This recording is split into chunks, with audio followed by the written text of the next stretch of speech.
Ánimo. Bueno, vamos a contestar preguntas, todas las preguntas que podamos contestar y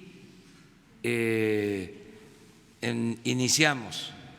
Aquí está Francisco Garduño, porque quedamos de responder sí, señor. a el planteamiento sobre Nuevo Laredo. Sí, señor presidente, muy buenos días compañeros. Carlos Cabeza, del Diario de Nuevo Laredo.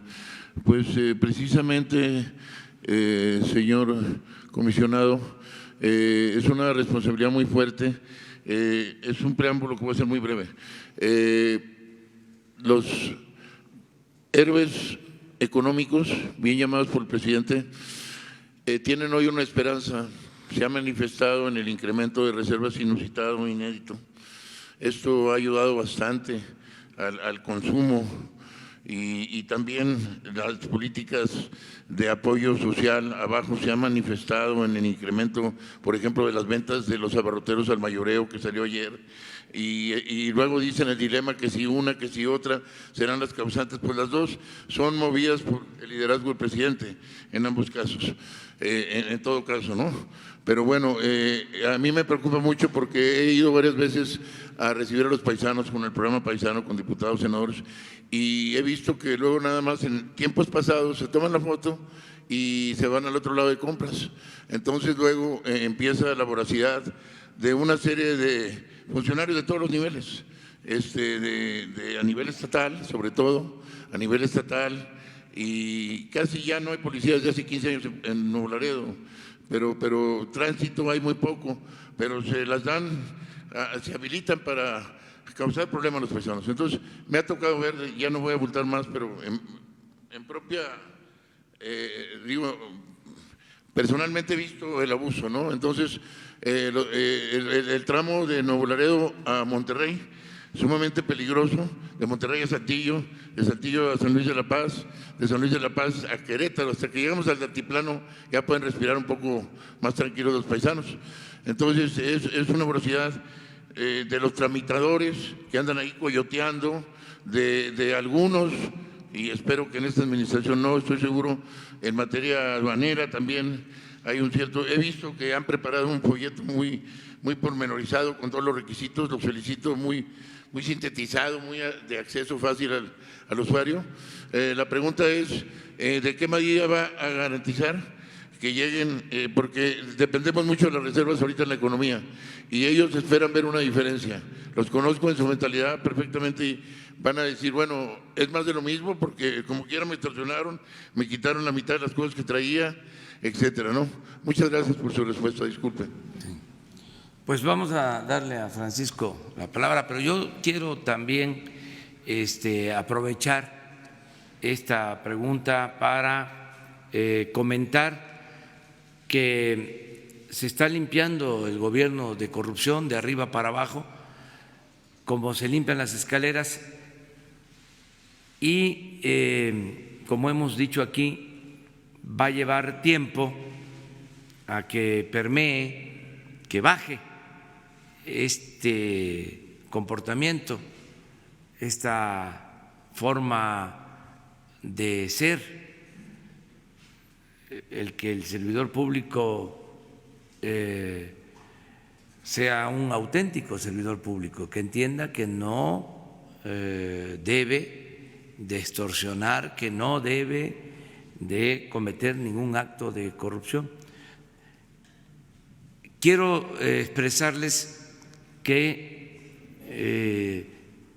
tengo ya indicios de que ya la actitud de los servidores públicos ha empezado a cambiar abajo, porque hay un ambiente distinto, ya no se permite la corrupción y además es delito grave, pero más que por la modificación a la Constitución y convertir la corrupción en delito grave, yo creo que lo que está ayudando es de que se está dando un ejemplo distinto y esto está ayudando. Ayer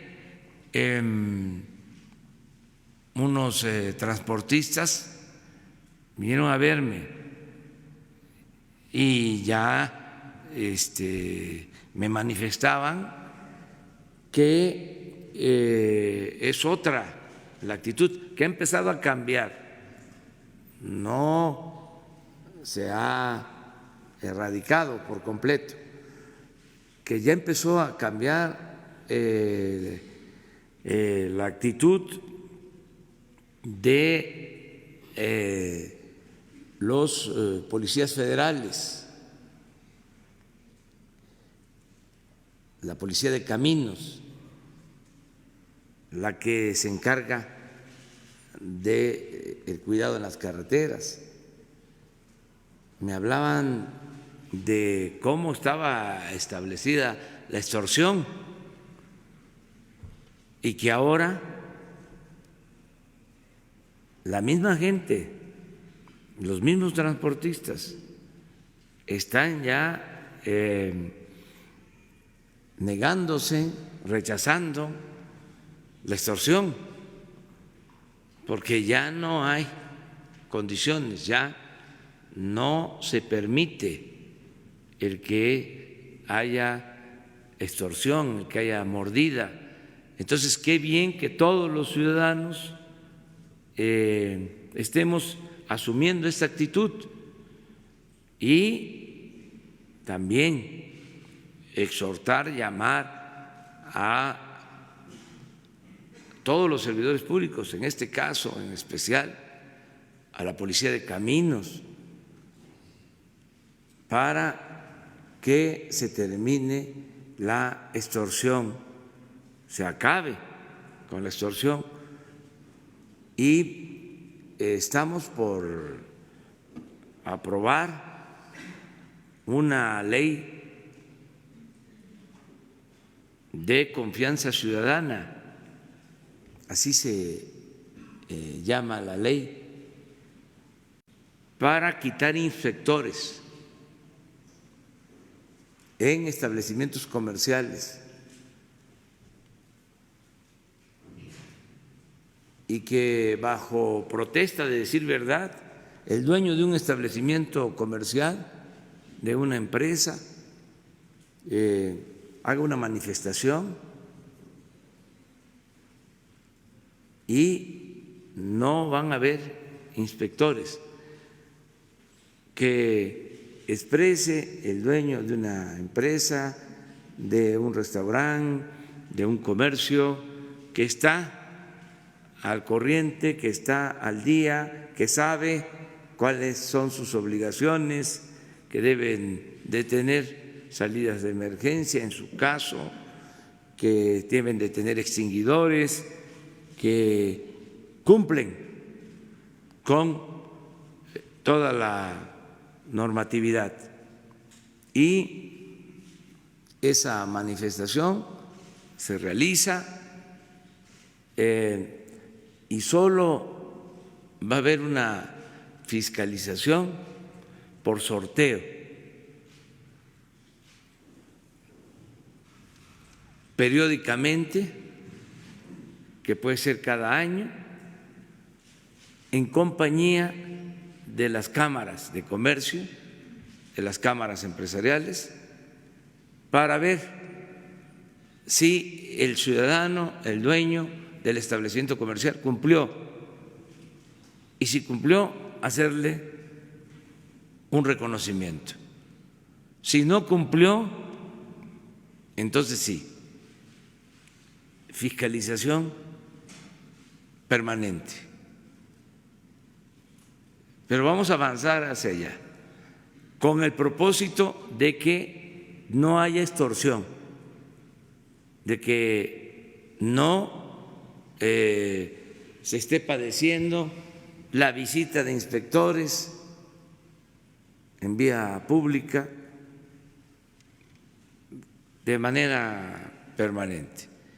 Vamos a aplicar esto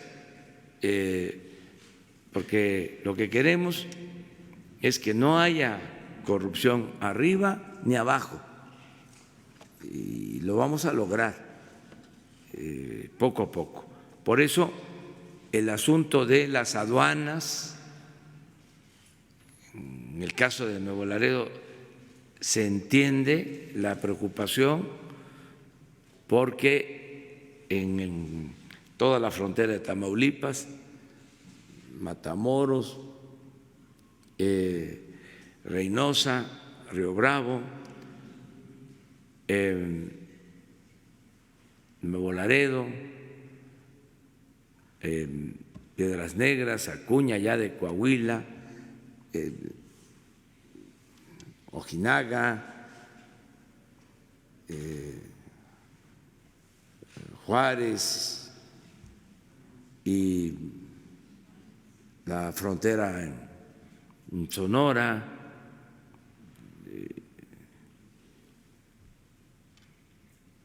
San Luis Río Colorado, antes de San Luis Río Colorado, Agua Prieta, y entre Agua Prieta y San Luis Río Colorado, Nogales, y Mexicali y Tijuana, en toda la frontera.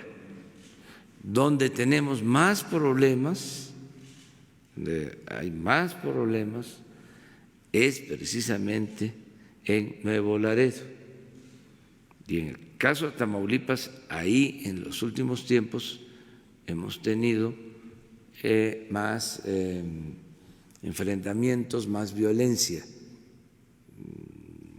Afortunadamente, en los últimos tiempos ha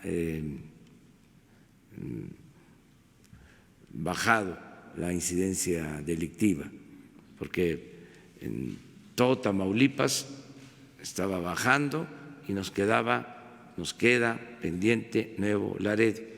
De ahí el porqué de la preocupación del compañero. Entonces, ya con todo esto que he dicho, sí, a Francisco, pero todavía algo más, en decirles que es un objetivo, es una prioridad acabar con la corrupción en las aduanas, ¿sí? Y en migración,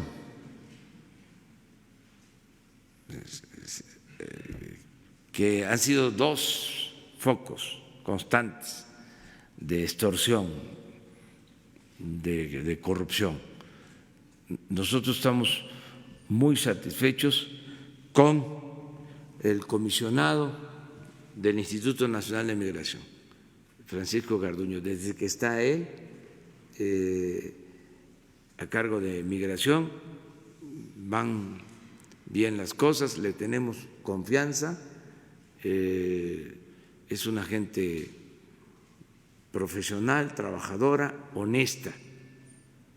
Por eso le damos ahora la palabra para que nos diga qué se está haciendo en materia de migración, aprovechando que se informe, y lo de Nuevo Laredo en particular. Gracias.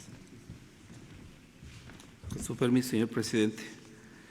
En relación a la pregunta puntual que está haciendo el compañero, le informo que son 50,000 kilómetros de carreteras en este programa de Bienvenido Paisano, de aproximadamente un mínimo de 3 millones de connacionales que regresan a México a disfrutar a su país. Y en el caso del personal desplegado en la zona norte del país, tramo por tramo, está preguntando de la ruta de Nuevo Laredo a Tamaulipas. Aquí serían 219 kilómetros. Aquí tenemos desplegados 180 elementos entre agentes de migración y Guardia Nacional. En la ruta de Monterrey, Nuevo León, a Saltillo, Coahuila, que es el otro tramo que se pregunta, ahí hay 86.6 kilómetros y aquí tenemos un despliegue de 58 elementos. El otro tramo, que también es muy delicado, ruta Saltillo, Coahuila, San Luis Potosí, que son 447 kilómetros, así lo hemos programado para que sea puntual y no únicamente se despliegue un dispositivo sin tener responsabilidades en tramos. En este caso son 447 kilómetros y ahí tenemos a 158 elementos. Y el último tramo de la ruta San Luis Potosí a Querétaro, ya después cuando están aquí en Querétaro no hemos tenido información de que haya problemas en relación a los migrantes de Bienvenido Paisano. Aquí son 512, tenemos un despliegue de 133 elementos y harían en total de la ruta de Nuevo Laredo a Tamaulipas, a Nuevo León, después de Nuevo León a Saltillo, de Saltillo a San Luis Potosí, de San Luis Potosí a Querétaro, traemos un despliegue de 616 elementos. Esto están cubriendo a 964 kilómetros. En este caso estamos muy atentos. También señalar que el origen en Ciudad Juárez, que es el puente internacional Córdoba de las Américas, donde ha habido últimamente problemas, también hay un despliegue muy especial a fin de garantizar la seguridad de los migrantes paisanos que regresan a su país. En este caso estamos muy atentos, llevamos, como señalaba el señor presidente, 14 quejas en relación a pretensiones de extorsión a compañeros connacionales que han regresado. De estas 14 quejas, 9 corresponden al Instituto Nacional de Migración, otras 2 corresponden a policías municipales, pero inmediatamente se han separado del cargo a estos servidores públicos y puestos a disposición a la función pública, que por cierto trae también un despliegue de observadores para atender y evitar y combatir la corrupción. En este caso, sería puntual la pregunta que estaba haciendo el compañero.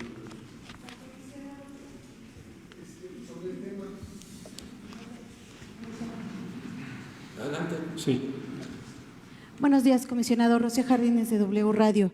Quisiera preguntarle, hemos transmitido un reportaje especial sobre turistas de Sudamérica que vienen a México y que denuncian que en el aeropuerto internacional están siendo maltratados por personal de su organismo, que no les dan de comer, que los encierran en un cuarto pequeño con pues colchonetas en mal estado, sucias, todo, pues también no les dan agua, inclusive aunque traigan niños, hay niños que se han desmayado por la falta de alimentos.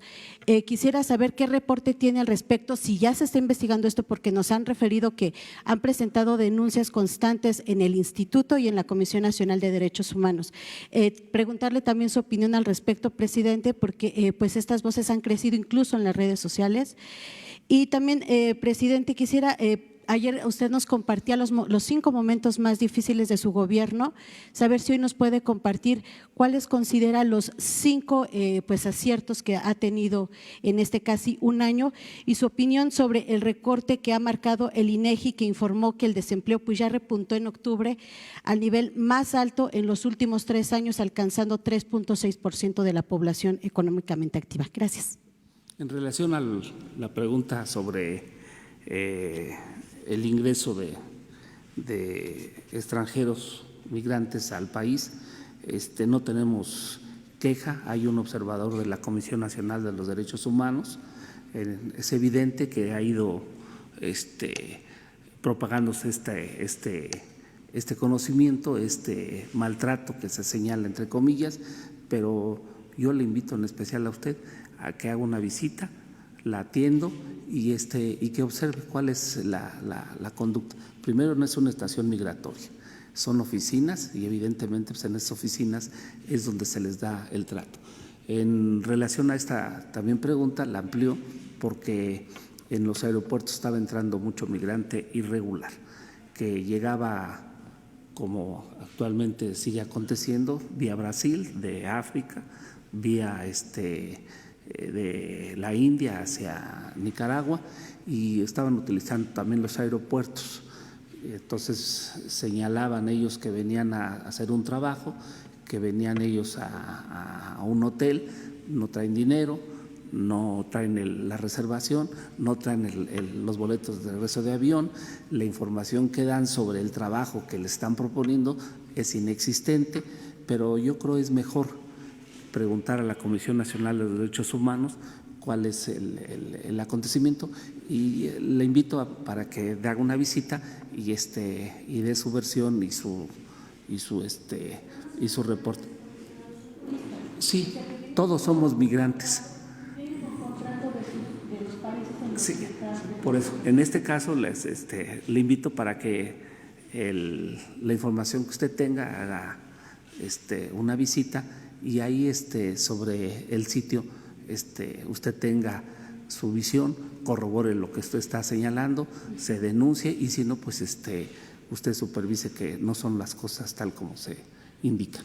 Pero cualquier queja en relación a esto, igual está la función pública, está el órgano de control interno, y llevamos más de 382 gente separada del cargo pues, por conductas impropias de corrupción. ¿Por estos asuntos no han tenido reportes, no han despedido a nadie? Tenemos, claro que sí tenemos. Tenemos, y ahí ya cuando usted visite pues, puede hacer las entrevistas a los agentes migratorios que cubren turnos y que se ha ido mejorando. Se han abierto más kioscos, se está tratando de que a los migrantes turistas regulares que llegan al país, que son 41 millones de visitantes regulares, se les atienda lo más rápido posible, con amabilidad, con agilidad, y evitar este tipo de tramitología que a veces impide o bien provoca este tipo de conductas de corrupción. Sí, gracias. Le tomo la palabra porque sí pregunté al instituto y no me han dado información hasta el momento. Con todo gusto. Gracias. Señor presidente. Bueno, mira, son bastantes los logros por los que me siento satisfecho. El domingo vamos a informar, aprovecho para invitarles a todas, a todos, que nos acompañen, porque es la obra de todo un pueblo, no es asunto de un solo hombre, de un dirigente, es lo que estamos haciendo entre todos, que contribuimos, que apoyamos la transformación del país. Entonces todos tenemos que sentirnos muy contentos el domingo de lo que hemos avanzado. Imagínense lo que significa el que en un año todos los adultos mayores de México tengan el derecho a una pensión.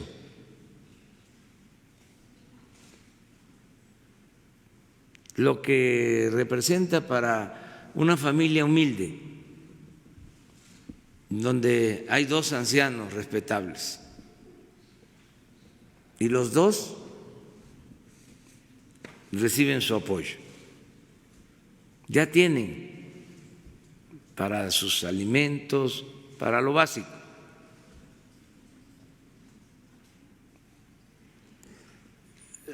La dimensión humana de esta medida, o de niñas, niños pobres que también tienen su pensión, en familias muy humildes, y que les pueda llegar este apoyo. Y así muchas otras cosas. El que no se tenga corrupción, el que ya no haya lujos en el gobierno. Imagínense lo satisfactorio que es poder decir que la presidencia del año pasado ejerció 3.600 millones de pesos y ahora 800, que logramos un ahorro de 2.400 millones de pesos. Imagínense lo satisfactorio que es el poder decir que sin aumentar impuestos, sin crear impuestos nuevos, sin gasolinazos, sin aumentar la deuda, estamos financiando el desarrollo y que tenemos finanzas públicas sanas. Pues es todo un avance.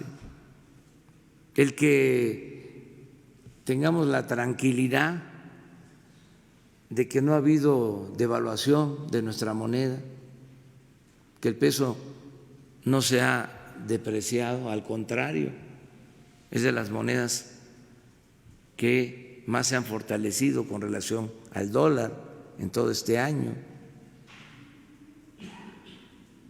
y muchas otras cosas que son favorables. Acerca de el empleo, estoy convencido que se han creado más empleos que antes. Formalmente, de acuerdo al IMSS, al Instituto Mexicano del Seguro Social, formalmente más de 600,000 empleos hasta octubre, empleos nuevos. Pero primero falta noviembre y falta diciembre. Yo espero que lleguemos a 800, 900,000 nuevos empleos formales, de acuerdo a la medición que tiene el seguro, que es lo más usual, es como se mide, ¿no?, lo del empleo. Pero hay muchos nuevos empleos que no se miden. Por ejemplo, si tenemos 900,000 jóvenes trabajando como aprendices que reciben 3.600 pesos mensuales, ¿eso es empleo o no es empleo? Y son 900,000. Esos no están en esa cuenta. Si tenemos 230,000 sembradores que están recibiendo un jornal de 5,000 pesos mensuales, ¿Es empleo o no es empleo? Porque en todos los casos está arriba del salario mínimo. Y así,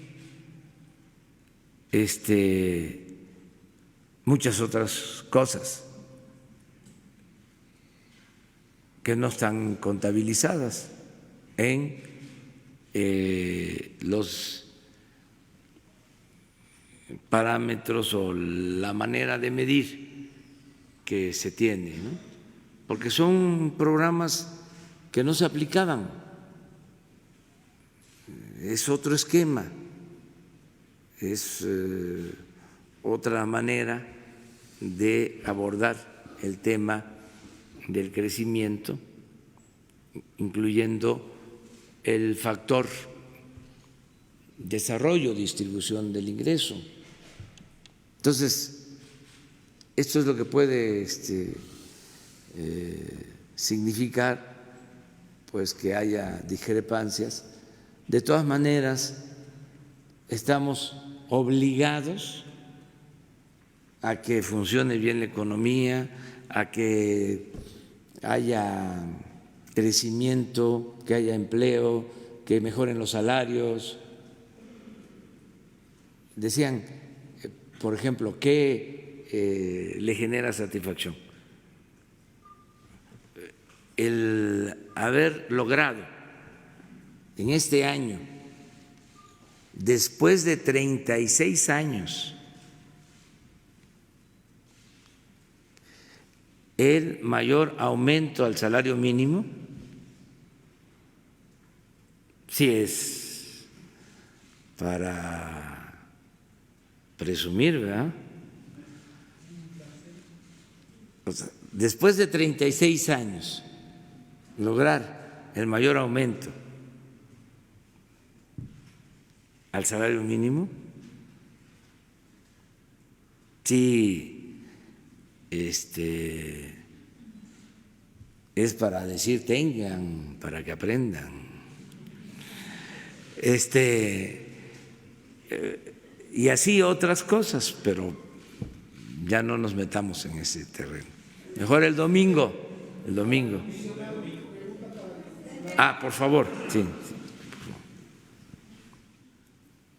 Buenos días, señor presidente. Buenos días, señor comisionado. Eduardo Esquivel Ancona, Análisis Económico, Grupo SDP. Yo le quisiera preguntar al comisionado, ha trascendido en varias columnas económicas financieras que Interjet debe, por derechos de visitante, 840 millones de pesos, que es una cantidad exorbitante. Interjet tiene varios problemas, no han pagado el IVA, eso se sabe, ¿qué va a hacer? ¿Es cierta esta información?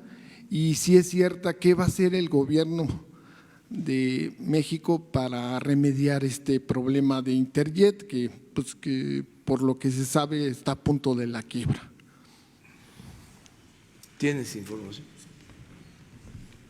Es cierto, hay deudas, pero en este caso interviene el sistema de administración tributaria a fin de hacer los cobros correspondientes por este derecho. Y nosotros estamos también dándole seguimiento, pero la autoridad competente es el sistema de administración tributaria. Muchas gracias. Yo quisiera también hacer otra pregunta, ya no relacionada con esto. Señor presidente, usted hizo una gira en mayo de este año a Nuevo León. Entonces, ahí dijo que cada estado tenía que tener dos proyectos emblemáticos de infraestructura y puso de ejemplo al estado de Nuevo León, que tenía la presa Libertad y los carros del ferrocarril para la línea 3 del metro de Monterrey. Entonces, yo quisiera preguntarle si sigue en pie esto, porque esto sería un detonante también de la economía, y si los gobernadores han cumplido con dar la lista de sus uno o dos proyectos emblemáticos de infraestructura. Sí, yo también quiero hacer referencia a lo de Interjet. Miren, hay en los medios, sobre todo los periódicos especializados en finanzas, toda una polémica sobre Interjet y empresas vinculadas a la familia Alemán. Quiero decir que nosotros tenemos la obligación de apoyar a las empresas nacionales, que vamos a estar pendientes para ayudar a que no fracasen, que no quiebren las empresas mexicanas. No significa esto rescatar a empresas como se hacía en otros tiempos, no es recurrir a el FOBAPROA, es ayudar a las empresas nacionales. Y como existe competencia, porque esto es propio de las economías abiertas, es como la democracia, que existe polémica y hay oposición, al final de cuentas la democracia también es competencia. Últimamente se ha estado hablando no bien de Interjet y nosotros tenemos información de que es una empresa que está cumpliendo con su servicio y que en lo que podamos nosotros ayudar lo vamos a hacer. Desde luego que se entienda, no significa que se va a utilizar dinero de los mexicanos, dinero público, para rescatar a empresas privadas. No vamos a convertir deudas privadas en deuda pública, que eso fue lo que se hizo anteriormente con el FOBAPROA. Pero también eso no significa que el gobierno ayude en todo lo que se pueda, incluso en controversias que existen entre las empresas. Hay, por ejemplo, un diferendo por la compra de unas estaciones de radio entre Televisa y los dueños de Interjet. Nosotros hemos ofrecido de nuestra intermediación para que lleguen a un acuerdo y que no se tenga que ir a tribunales, porque nos los han pedido y estamos en la mejor disposición de ayudar a conciliar para que estas empresas sigan dando servicio y sobre todo que se mantengan como fuentes de empleo, como fuentes de trabajo. Se cierra una empresa y se afecta a trabajadores. No queremos mortandad de negocios, queremos al contrario, que cada vez estén más fuertes las empresas y que se abran nuevas empresas, porque es abrir nuevas fuentes de trabajo. Eso por lo que tiene que ver con Interjet. Lo otro es que sí, en efecto, tenemos el compromiso de apoyar a los estados, además de lo que reciben los estados, porque eso debe de quedar muy claro la Federación cumple con entregar las participaciones que corresponden a los estados y a los municipios. No hemos dejado de cumplir entregando la cantidad que legalmente le corresponde a cada estado, a cada municipio. Y a veces hasta se les ha adelantado el monto de las participaciones. O sea que estamos al día.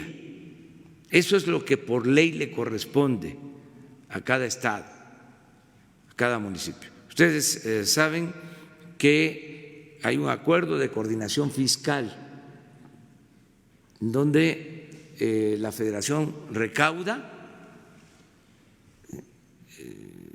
los estados aceptaron esto mediante un convenio, es decir, aceptaron que asumiera la Federación el cobro de los impuestos y que mediante una fórmula se le regresara a cada entidad lo que les corresponde. Bueno, eso se cumple sin demora, no hay una sola queja y ya también no se requiere estar haciendo antesala o cabildeo o implorando al secretario de Hacienda de que entregue. Es un derecho y al mismo tiempo es una responsabilidad que nosotros tenemos. Esto lo explico porque durante algún tiempo llegó a ser más importante el secretario de Hacienda que el secretario de Gobernación, porque era el que entregaba el cheque de las participaciones, el de Hacienda, y podía demorar la entrega o no entregar completo o cobrarse adeudos,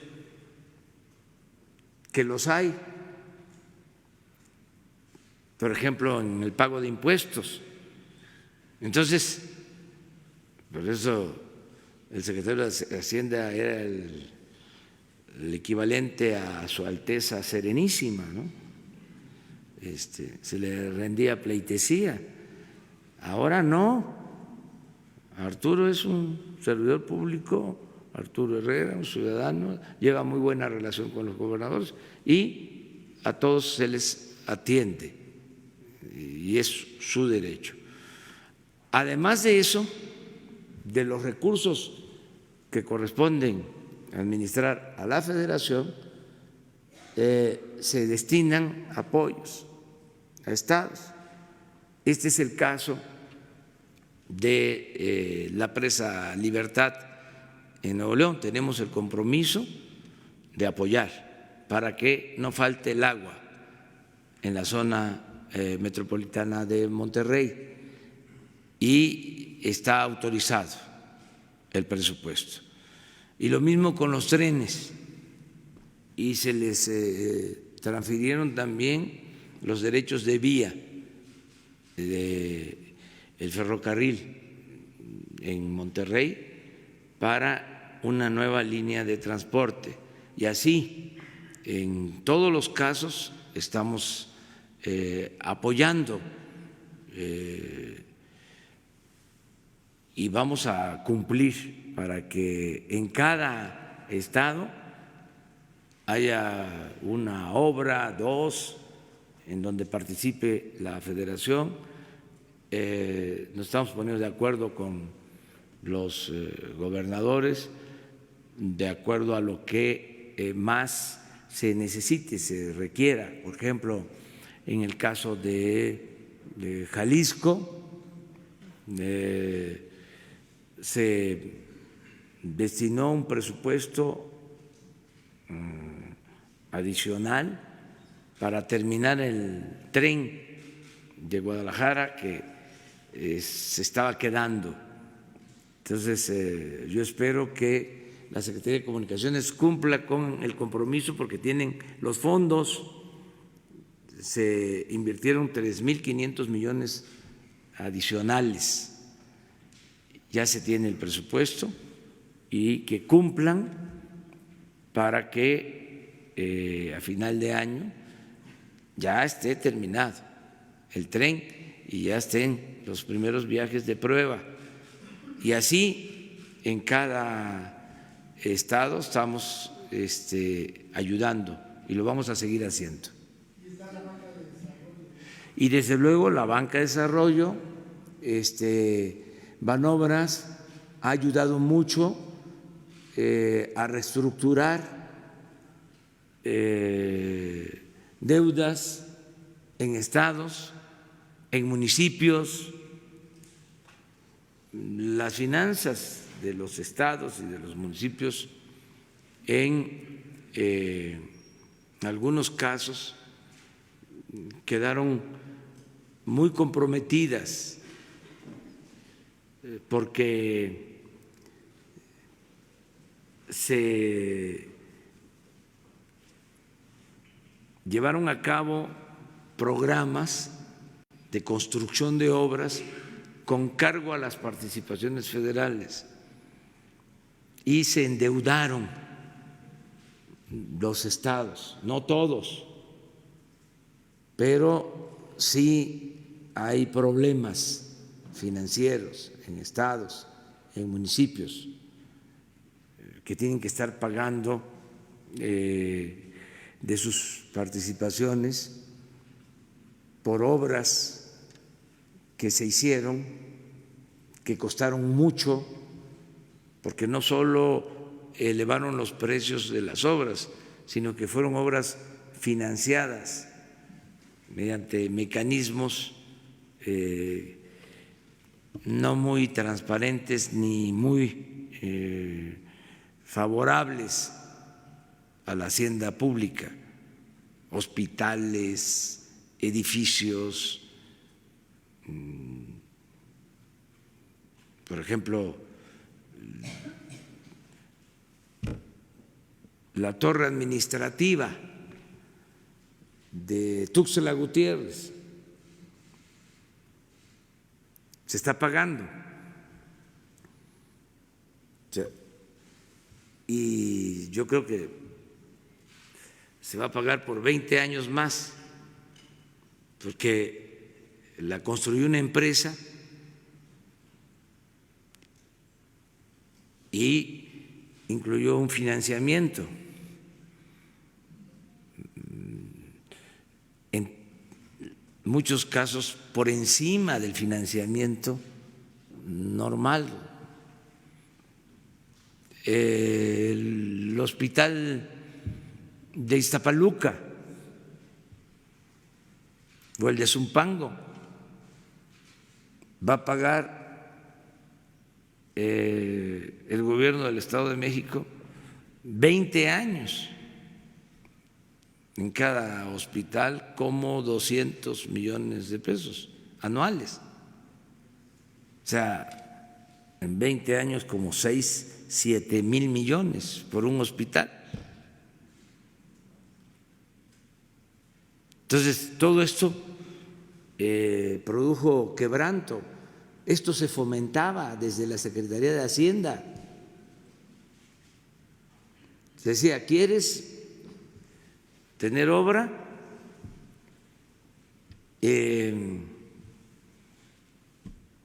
Ahí te mando al constructor con la garantía de que te podemos ir descontando de las participaciones. Eso ya no se hace. Y lo cierto es que los gobernadores, la mayoría, está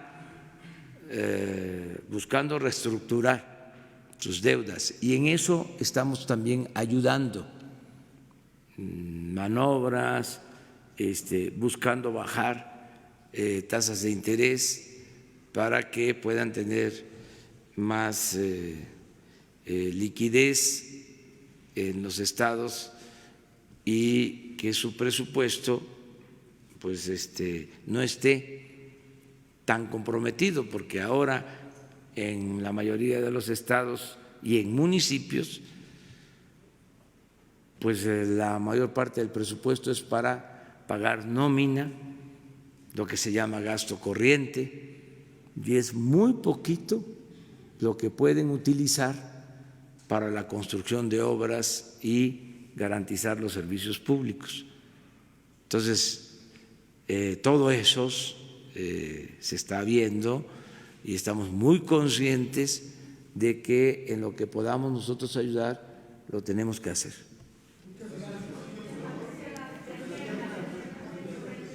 Sobre el tema.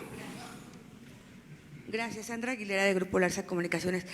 Nos han estado hablando varias personas de Estados Unidos que vienen a México para solicitar que esto de Paisano Seguro se lleve a cabo durante todo el año, ya que pues vienen continuamente. Y por otro lado también dicen que por qué tienen que pagar tanto dinero para venir de Estados Unidos a México, siendo mexicanos ellos, mexicanos, por ejemplo, un matrimonio, tienen que pagar por cada persona, más aparte por sus hijos, más aparte por el carro, más aparte por las fianzas que tienen que dejar por el modelo del carro. Y quisieran pues que les explicaran un poquito esta parte, ya que cuando van de México a Estados Unidos cobran muchísimo menos dinero. Esa es una pregunta. Y la otra, bueno, de una vez le comento, adelante, comisionado. La otra es por qué tienen que tener un horario para circular con vehículos con placas de Estados Unidos, porque esto es motivo para que los paren y los extorsionen. Dicen que si esto es, hay una posibilidad para que puedan circular sin un horario restringido. Esa es mi primera pregunta, gracias. No pagan derecho por el acceso a su país, lo que tienen que pagar es en aduanas por la introducción del vehículo, de maletas, pero el SAT trae un programa muy especial en esta bienvenida de los paisanos, que aumentó aún todavía el descuento de casi de 300 a 500%, y es muy simbólico ahora lo que se está cobrando a los paisanos que entran por las garitas y las aduanas. Entonces, este es el pago que se hace, pero no se hace un pago personal para que puedan tener el acceso al territorio nacional. O sea, no es personal por cada maletas que traen hijo, hija, papá, mamá. No se cobra por… Porque me decían que estaban pagando de $30 a $60 por cada uno de ellos, más aparte por el carro, más aparte la fianza por el carro y dependiendo del modelo que tuvieran. Lo de las fianzas y lo de la introducción del modelo tiene un mecanismo, pero eso está a cargo del sistema de administración tributaria en las aduanas, y ese es el derecho que pagan, pero no tienen un derecho de pago por persona para ingresar al país. Pero lo vemos si hubiese algún reclamo en particular de alguna persona que haya sido agraviada. ¿Y el de circular por todo el país con placas de Estados Unidos en algún horario específico? No deberían de tenerlo, pero finalmente vamos a ver cómo están los estados viendo la circulación en su territorio, pero no deberían de tener porque son nacionales y pueden circular de acuerdo con la Constitución por todo el territorio nacional, pero ha habido alguna restricción en relación al parque vehicular. También lo consultamos para que sea más preciso en qué estado, en qué municipio es donde se está dando ese tipo de problema. Gracias, comisionado. Señor presidente, por otro lado… Eso que preguntas es muy interesante, porque es información, y entre más información mejor. Yo les propongo que mañana estén los del SAT también y que regrese Francisco y que pongamos aquí cuánto tienen que pagar Gracias. nuestros paisanos, o sea, de acuerdo a la ley, cuánto es. Y esto de la circulación restringida, eso no puede existir, porque eso es violar la Constitución, es violar el derecho de tránsito. Entonces, siendo mexicanos, pero bueno, vamos a verlo, porque si no, no socializamos la información. Y aquí lo importante es que todos sepamos que no haya nada discrecional. Para eso es. Y si estamos hablando del programa paisano y lo que decía él, que no sea una formalidad, que es que ya llegó el fin de año, ya vienen nuestros paisanos y ahí va el programa paisano. Y se trata de esto, pero en la práctica es otra situación. Entonces vamos a que haya información para que todos estos programas que tienen ese propósito de ayudar realmente se vayan mejorando y se apoye a los paisanos. Entonces, si les parece, mañana, Jesús, vemos con Margarita que venga y que un paisano con su familia ¿qué tiene que pagar de acuerdo a la ley? Lo de los vehículos, todo, completamente. Gracias, señor presidente. Hacer el ensayo. Por otro lado, señor presidente, tenemos información de que el 1 de diciembre usted anunciará la fusión de la Sedena con la Marina. Quisiera preguntarle si esto tiene algo que ver o es un chisme que nada más anda por ahí. No, Muchas las dos instituciones son fundamentales. He dicho que son pilares del Estado mexicano, tanto la Secretaría de Marina como la Secretaría de la Defensa.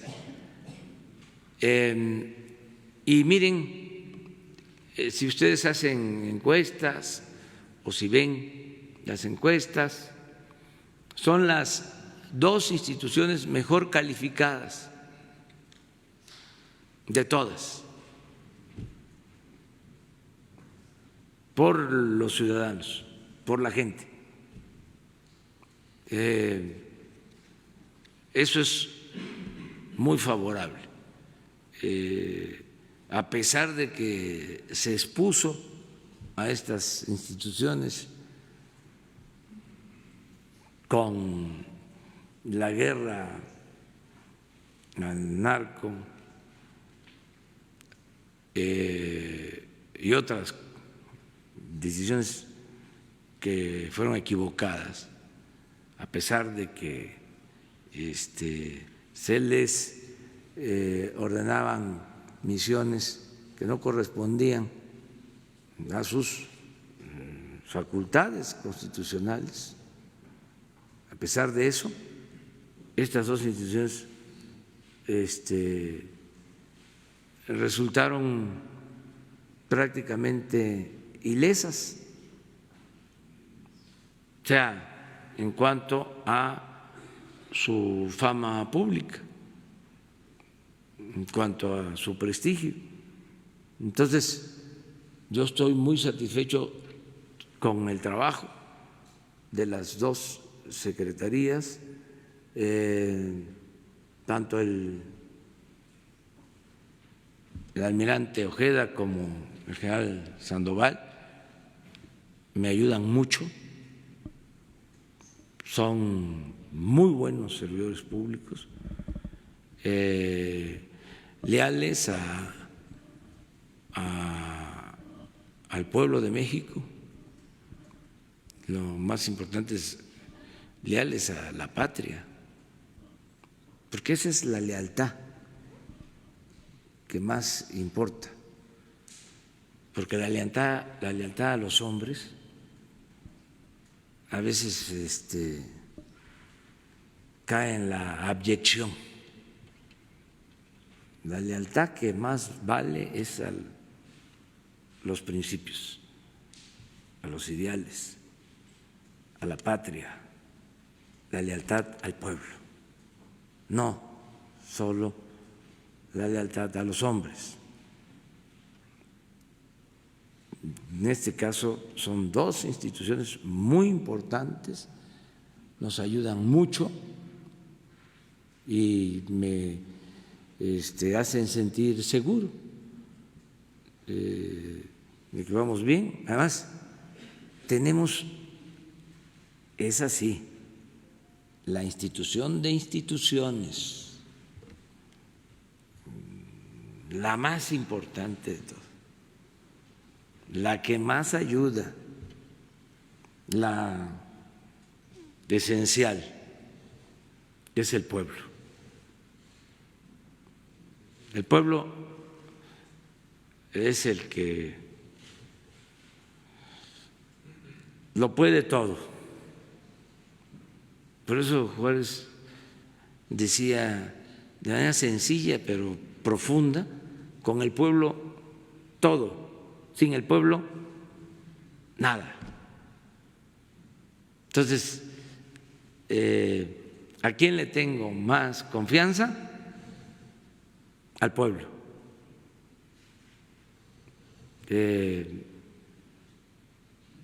Es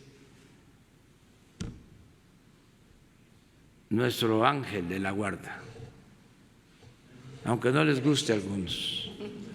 Gracias, presidente. Allá. Buenos días, presidente. Marta Eugenia López, de Radio Habana, Cuba.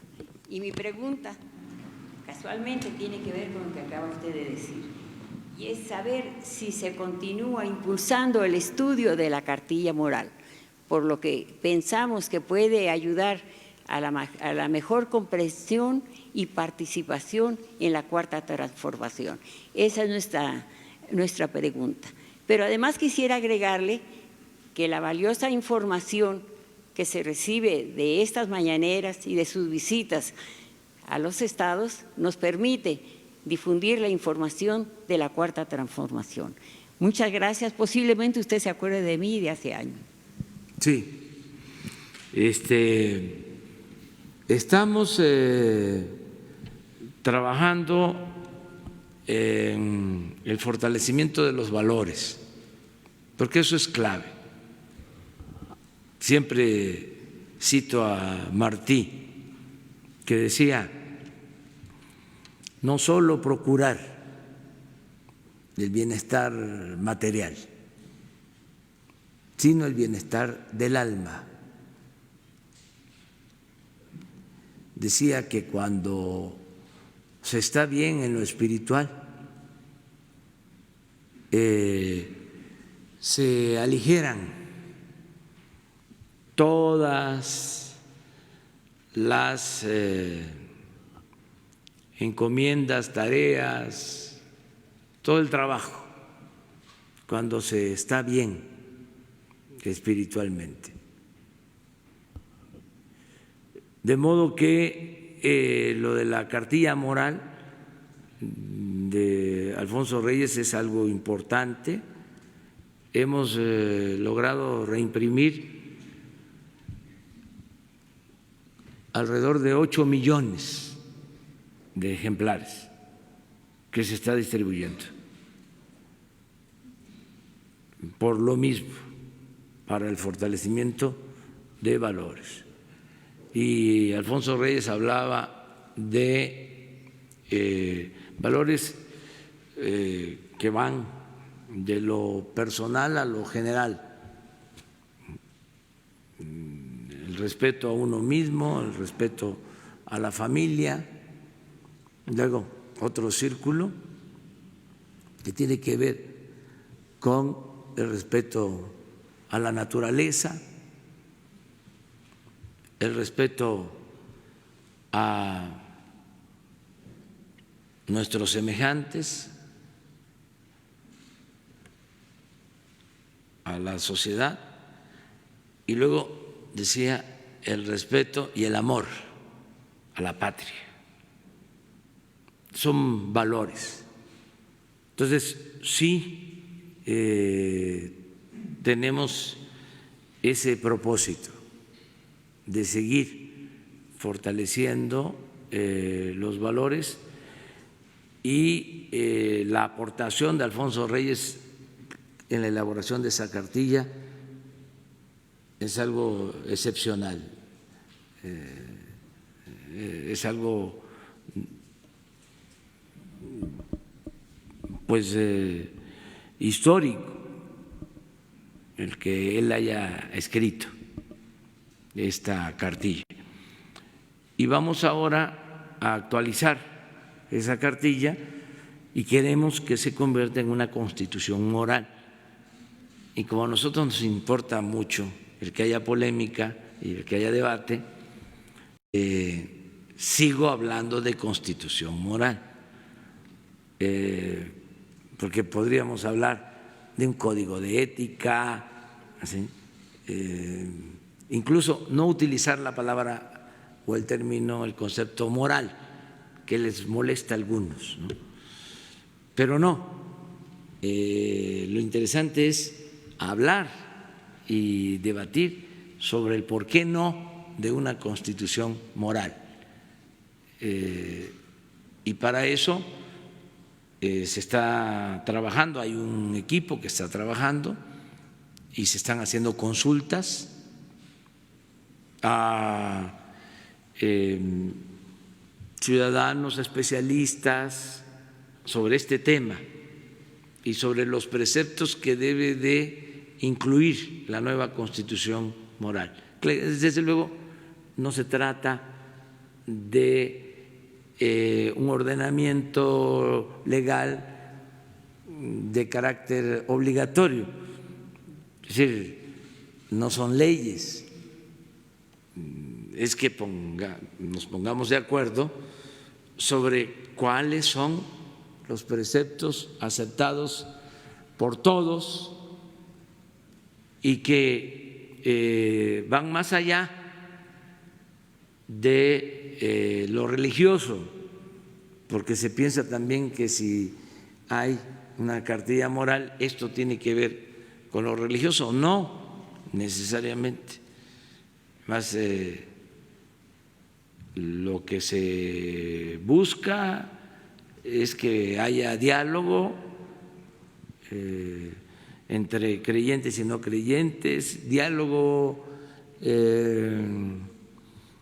ecuménico que tiene que ver con las religiones, vamos a decir, cristianas, las iglesias cristianas, diálogo interreligioso que tiene que ver con las distintas religiones, y diálogo de creyentes y no creyentes,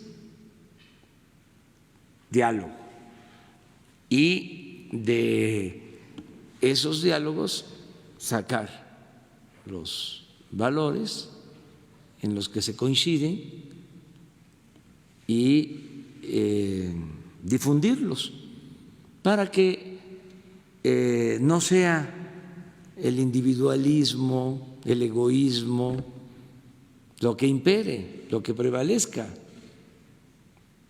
que esté por encima la fraternidad humana, ¿no? La fraternidad en general, incluida la fraternidad universal. Muchas de las cosas que pasan en el mundo tienen que ver con la falta de la fraternidad universal. Por ejemplo, el desprecio, la xenofobia, la condena a extranjeros, pues es una falta de fraternidad universal. ahora sí que ser fraterno es pensar que todos tenemos derecho a vivir en este mundo con dignidad, con justicia, que sí existen las fronteras, pero que más allá de las fronteras está la fraternidad universal, ¿no? O sea que nos debemos de respetar todos. Pero en fin, nos da mucho gusto que estés aquí, y siempre eres bienvenida. Yo ya le había mandado algunas sugerencias sobre la cartilla y ojalá y me permitiera tener acceso como mexicana, porque además usted sabe que soy mexicana, como mexicana a participar en algunas sugerencias para el estudio de la cartilla. Sí, ahora mismo Jesús precisamente está trabajando. A ver.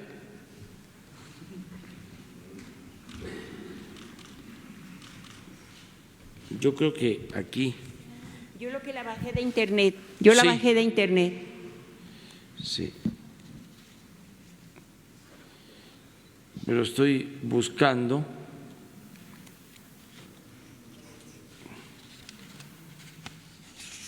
Se le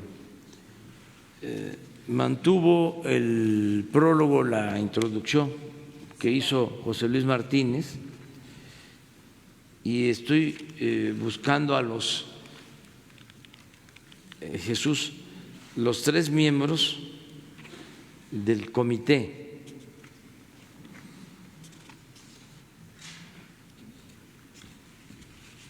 Sí, aquí está. El Comité para la Elaboración de la Constitución Moral. Verónica Velasco es una mujer extraordinaria que también vinculada a la comunicación. Verónica Velasco. José Agustín Ortiz Pinchetti, José Agustín, y Enrique Galván Ochoa. Son los 3 que nos ayudan. Lo hacen a título personal, pero porque José Agustín ahora es procurador o fiscal electoral. O sea, localizaría alguno de ellos. Es cualquiera de los 3, o sea, ahora con Jesús nos ponemos de acuerdo, te van a dar toda la información. Si los invitamos, sí, porque es un buen tema, y que informen cómo va, porque Vero ha hecho un buen trabajo, todos han hecho un buen trabajo sobre esto. Entonces, es un buen tema, sí, qué bien que lo propones, y los voy a invitar, a ver si aceptan, porque son independientes, pero yo creo que sí van a aceptar venir. Sobre, a ver. Buenos días, señor presidente. Carlos Montesiones de la Hoguera. Ya que menciona el tema de la fraternidad universal, todo este tema, Carlos Montesiones de la Hoguera, lo repito, a raíz de lo comentado por el presidente Donald Trump sobre catalogar a los cárteles mexicanos como organizaciones terroristas, hubo una respuesta en redes sociales de rechazo a la familia Levarón, con consignas en su contra, exigiéndoles que salieran del país, llamándolos vendepatrias, ataques demasiados. ¿Qué llamado haría usted al respecto? ¿Qué posicionamiento tomaría? Dado que, bueno, pues son ataques a esta familia, básicamente, ¿qué opinión tiene al respecto sobre lo que está pasando ahora con la familia Levarón y el papel que ha tomado en esta circunstancia binacional? Bueno, quedé ayer de no hablar del tema porque hoy es el Día de Acción de Gracia y reiteramos pues nuestro reconocimiento, respeto a los estadounidenses. Para ellos es un día muy importante hoy y no es el mejor día, o sea, no sería prudente tratar el tema. Si les parece, mañana podemos hablar ya del asunto y sí decir que nos respetemos, que no haya confrontación, que no haya insultos, que haya tolerancia, que podamos todos exponer nuestras ideas sin faltarle el respeto al adversario. Nada más eso, respeto. Y ya mañana hablamos sobre el tema. ¿Considera que son víctimas la familia Levarón, señor presidente? Pero me estás llevando a que yo responda y no puedo ahora hacerlo. Mañana el hecho de que respetemos el Día de Gracia es como si una autoridad de Estados Unidos, la más elevada,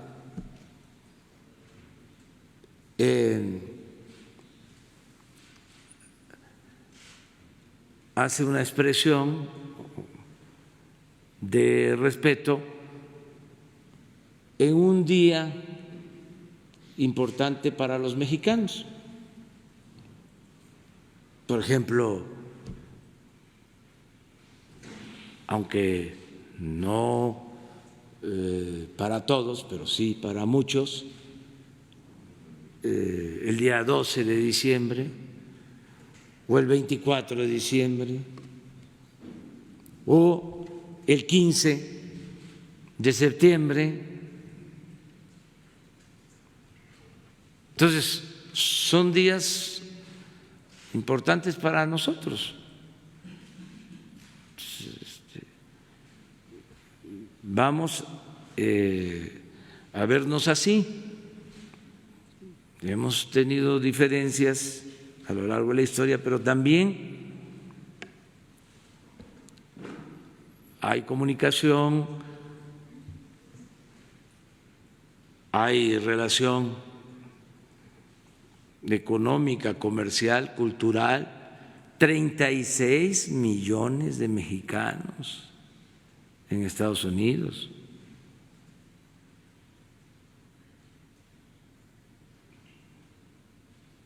Entonces, lo otro no es que no se vaya a tratar, no tenemos por qué ocultar nada, pero todo tiene su tiempo.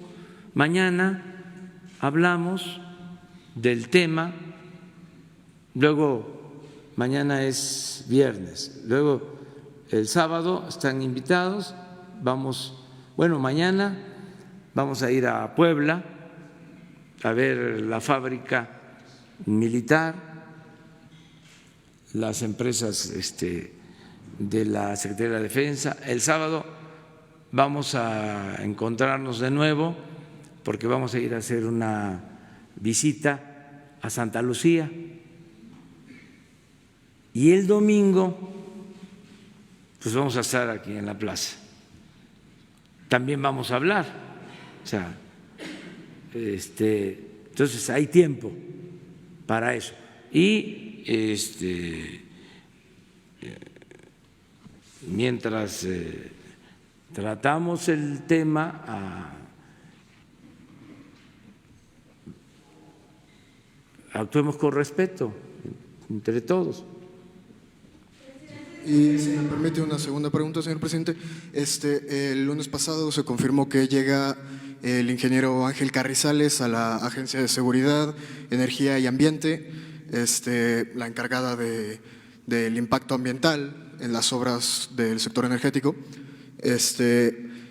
Si nos podría detallar más o menos cómo fue su designación, qué lo llevó a proponerlo para este cargo, y si esto afecta ese llamado que hizo el secretario Víctor Manuel Toledo el día que lo presentó como nuevo secretario de Medio Ambiente a entablar un plan de transición energética más sustentable y no tanto enfocado hacia los combustibles fósiles, hidrocarburos y demás. Muchas gracias.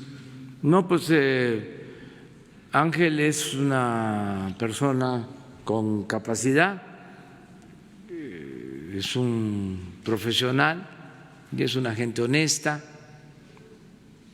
que tiene toda nuestra confianza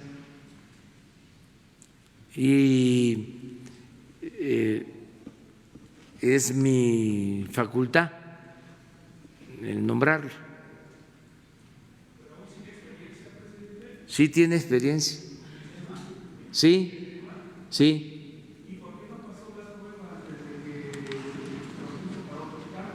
Pues son otras instancias, pero pasó la prueba en presidencia y resulta que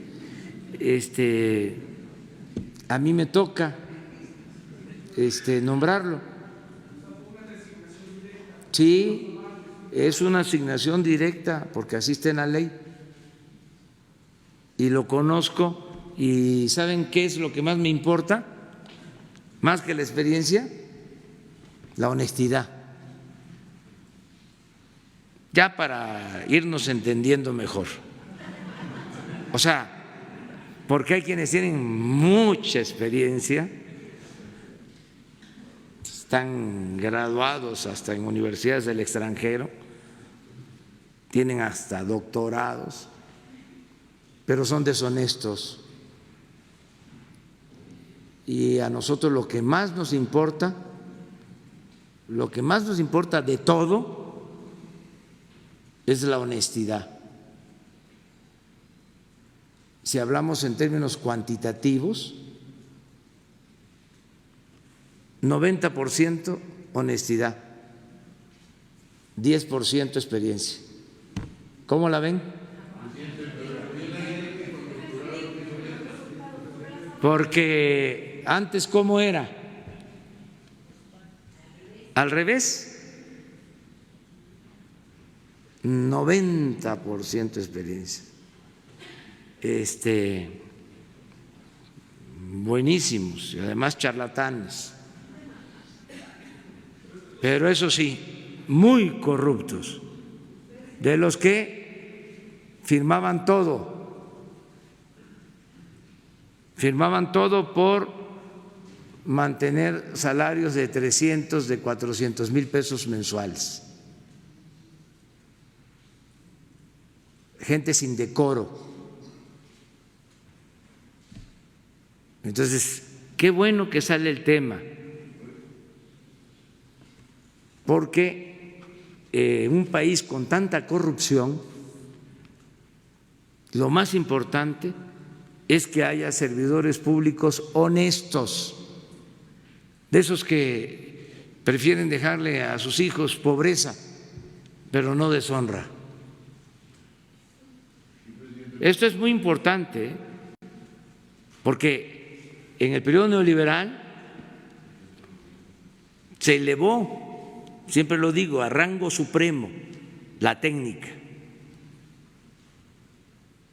la economía, por ejemplo, y se subordinó todo lo demás.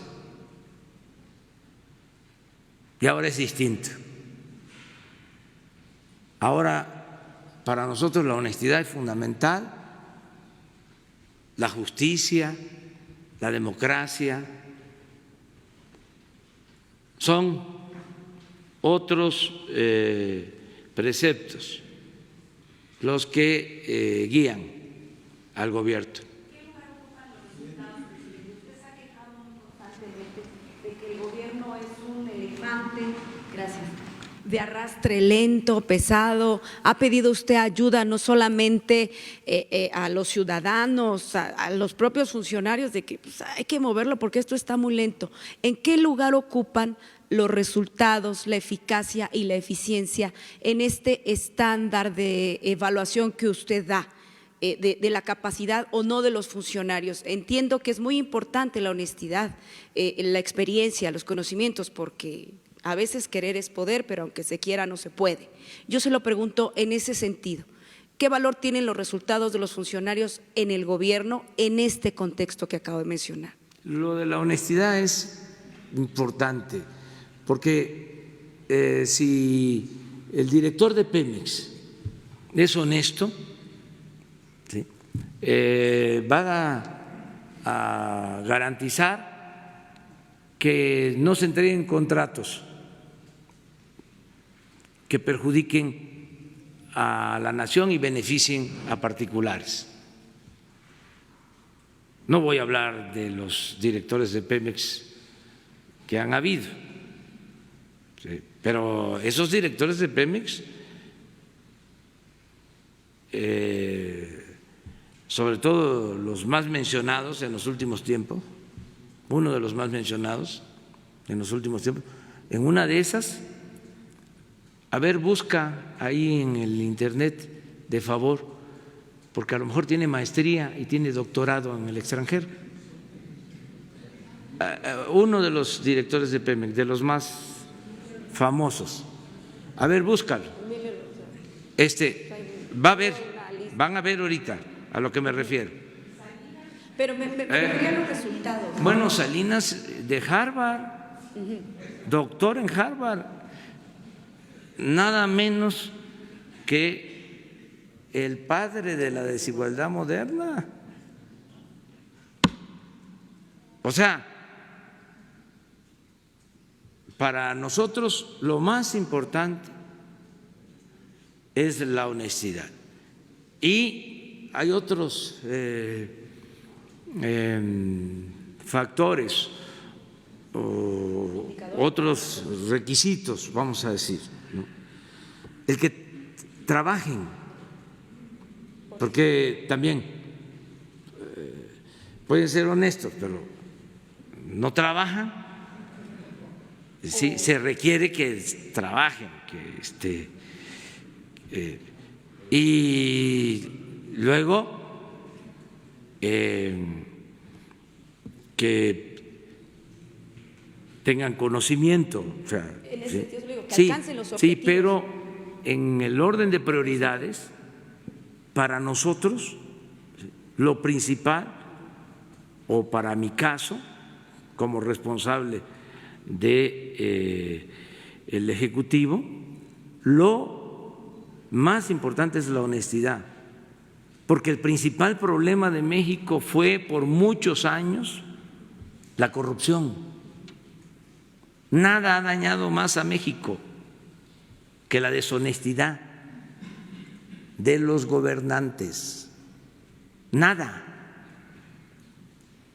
Entonces, si lo que queremos es erradicar la corrupción, limpiar de corrupción al país, pues ¿qué necesitamos? Servidores públicos honestos, incorruptibles, que resistan las tentaciones del dinero, que no tengan precio. Eso es lo más importante, porque si no, no se logra nada. Todo se fuga, no rinde el presupuesto, no alcanza. y hay que estar aumentando los impuestos, bolseando a la gente para mantener el gobierno o endeudando al país. La corrupción es un cáncer. Entonces, sí se requiere gente honesta. Y por eso la participación de ustedes, la ayuda de ustedes, aunque no se tengan las pruebas suficientes, aunque sea un exceso, al final de cuentas, si no es cierto, pues se aclaran las cosas, pero que se denuncie a cualquier servidor público que esté actuando de manera inmoral. Presidente. ¿Quién? Carrizales pareciera que abre la puerta al fracking porque dice que esta práctica ha mejorado muchísimo. ¿A quién? Al fracking. No, miren, nadie puede contradecir en algo tan importante lo que ya hemos definido. Les puedo adelantar, ya estoy terminando mi informe del domingo y ahí vuelvo a hablar del fracking. O sea, no al fracking. Entonces, ni modo que un servidor público va a decir sí al fracking. Si no está de acuerdo con eso, es más honesto decir no coincido y me voy.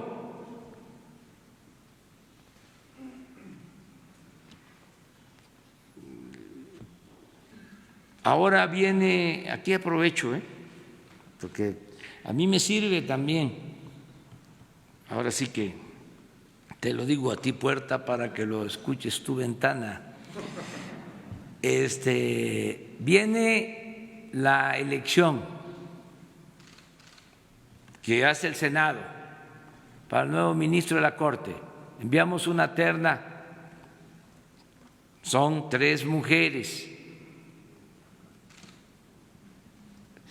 Ya lo saben, además, se trata de senadores, de gente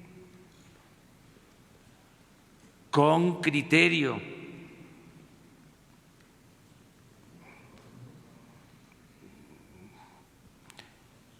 gente que ejerce su libertad, que actúa con independencia. Pero no sobra decir, porque antes era otra la costumbre. No está de más decir, no hay línea,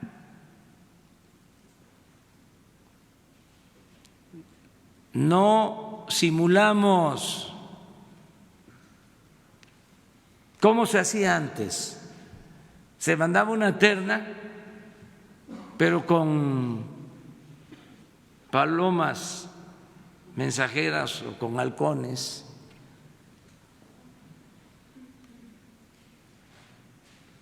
Se llevaba la instrucción de quién iba a ser el bueno.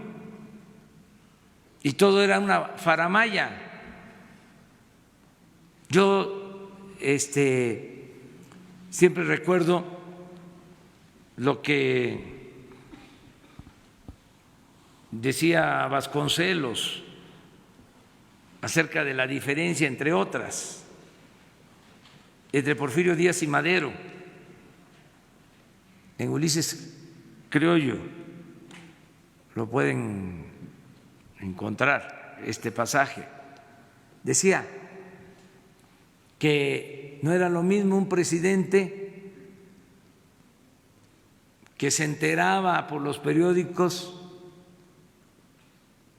de quién resultaba electo para diputado, a otro que mandaba las listas y que de antemano pues sabía quién iba a ser diputado. Pues esa era la diferencia entre Porfirio y Madero. Hay pruebas, porque esto no es de conjeturas, pruebas de que Porfirio mandaba las listas a los estados, a los gobernadores, las listas de diputados, las listas para senadores, para jueces. Y bueno, desde el primer tapado que hubo, que fue su compadre, Manuel González, lo manejó así.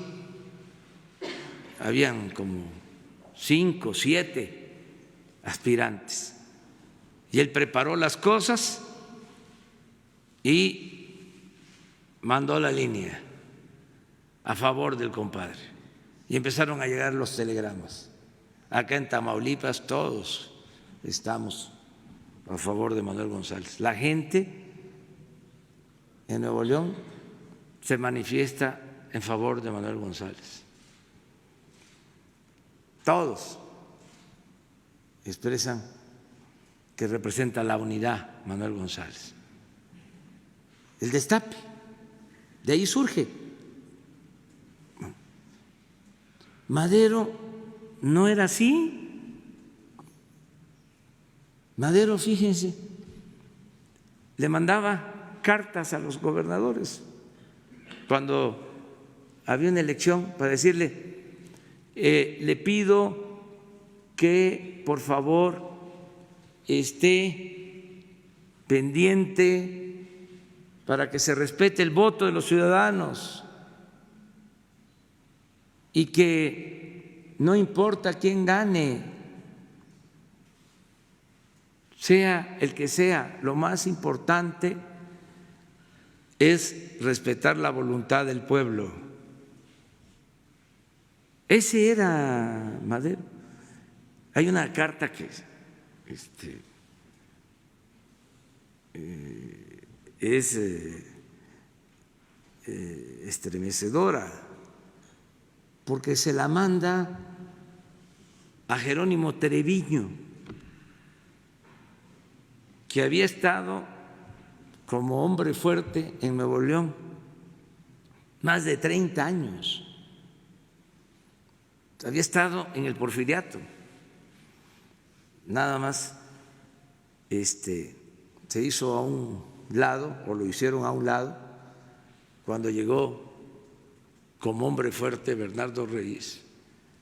Pero luego que cae de la gracia Bernardo Reyes, Porfirio vuelve a sacar a Treviño como hombre fuerte. Y se queda ahí Treviño después de la salida de Porfirio Díaz. Sigue como hombre fuerte en Nuevo León. Y vienen elecciones y le escribe el presidente Madero a Treviño que sus prácticas políticas pues eran otras. Entonces le manda a decir: cuide por favor que el voto sea libre. Un hombre bueno, Madero. Entonces, en este asunto de la terna, porque he escuchado de que ya están hablando de que estoy a favor de una de las integrantes de la terna. No. Cuando las invité, les dije de que eran los senadores los que iban a decidir libremente, pero no está de más recordarlo y que todos los senadores sepan de que no hay favoritismo, que son ellos los que van a decidir, también para que no vaya a salir un salamero que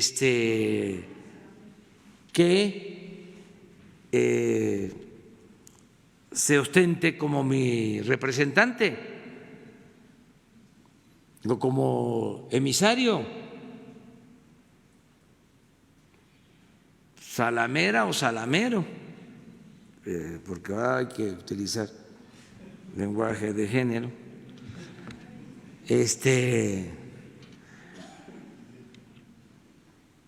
Que no se diga, ¿no?, que hay alguien preferido. Y así tenemos que ir cambiando todas estas prácticas que llevan, pero siglos. Pues, imagínense.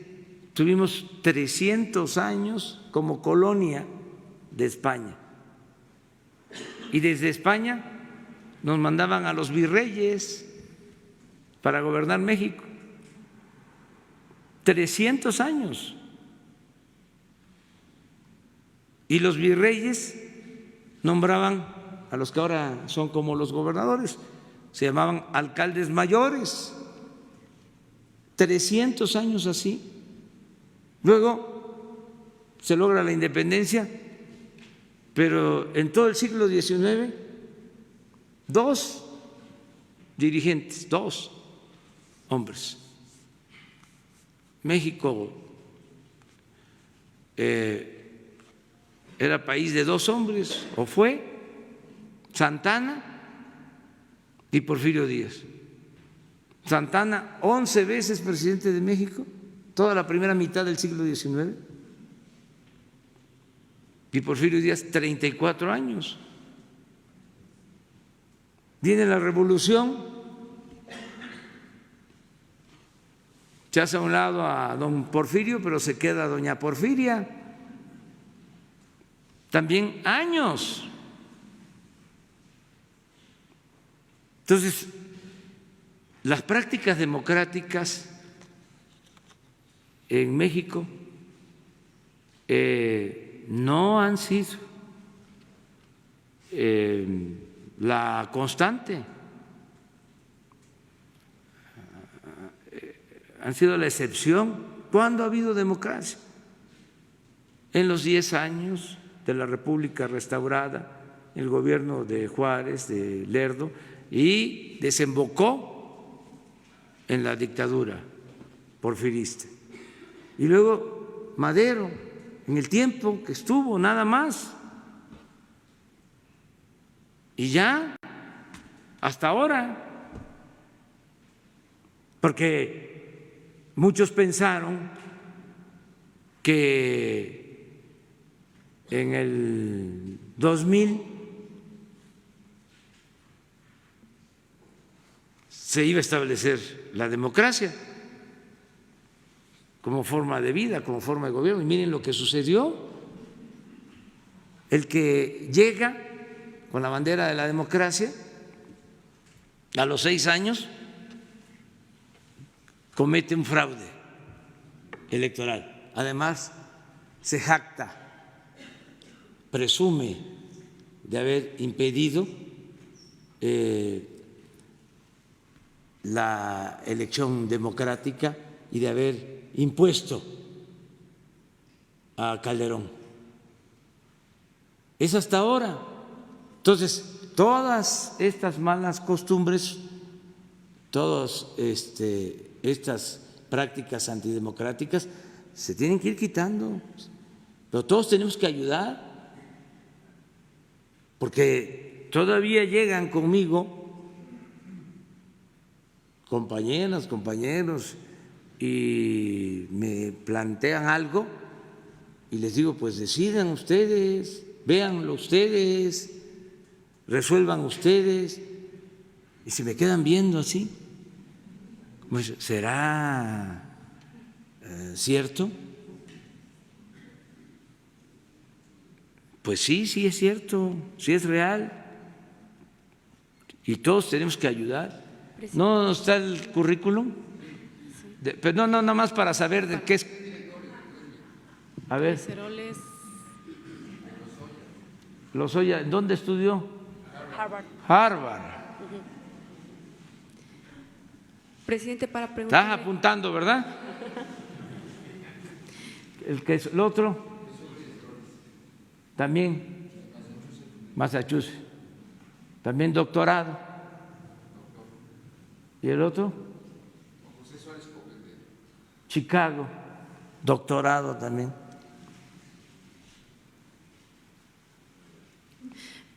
Presidente, bueno, ya nos vemos nada más mañana. La última pregunta, sobre las aduanas, justamente le quiero preguntar. Ya mañana. Ya se nos fue el tiempo. Estuvo muy interesante el día de hoy. Eso. Cuando Grupo Imagen. Además, aclarar que porque hasta nos pasa a nosotros. Vamos a una ceremonia, vamos a un acto y empiezan a mencionar a los funcionarios. Doctor fulano de tal, doctora fulana de tal. Y mucha gente piensa que son médicos. Entonces, que se vaya sabiendo de que en el nivel profesional hay básicamente 3 grados: licenciatura, que un médico tiene nivel licenciatura, un contador público tiene nivel licenciatura, desde luego un abogado es nivel licenciatura. Luego hay otro grado que es maestría, por eso también dicen el maestro, pero no es que sea maestro de escuela, es que tiene grado de maestro. Y luego el doctorado, y hay hasta postdoctorados, más que esos serían ya muy especiales. Oiga, presidente, ¿qué pasó con su propuesta? Aprovechar esto, mande. Su propuesta.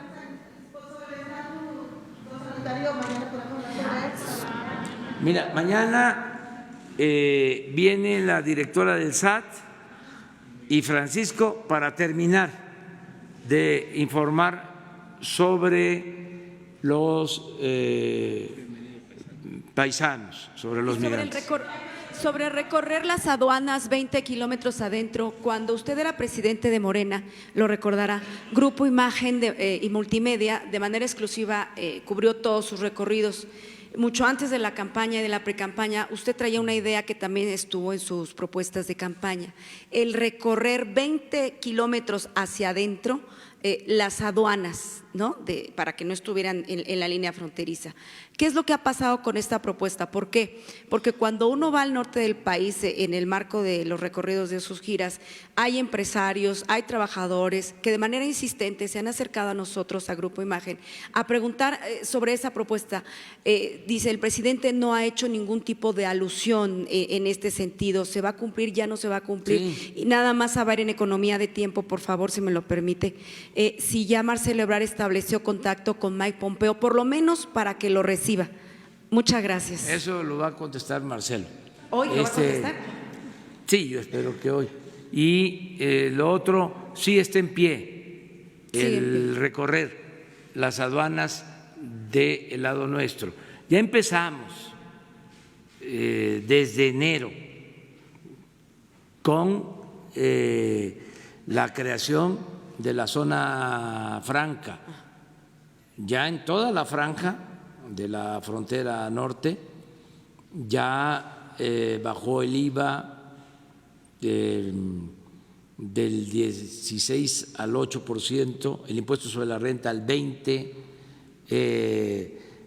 los combustibles, lo que vemos aquí en la mañana, no incluye el costo de los combustibles en la franja, que si aquí en la Ciudad de México el litro de gasolina vale 20 pesos en promedio, allá en Matamoros o en Reynosa o en Nuevo Laredo está 14, 15 pesos, ¿sí? Eso no, pero eso se sostiene y también allá se aumentó el salario mínimo al doble. Entonces ya hay un programa especial para la franja. Lo que hace falta es recorrer la aduana mexicana, 20 kilómetros tierra adentro. ¿Cuándo? Lo vamos a ir haciendo poco a poco porque teníamos que esperar el impacto de la medida de la reducción de los impuestos en la franja fronteriza.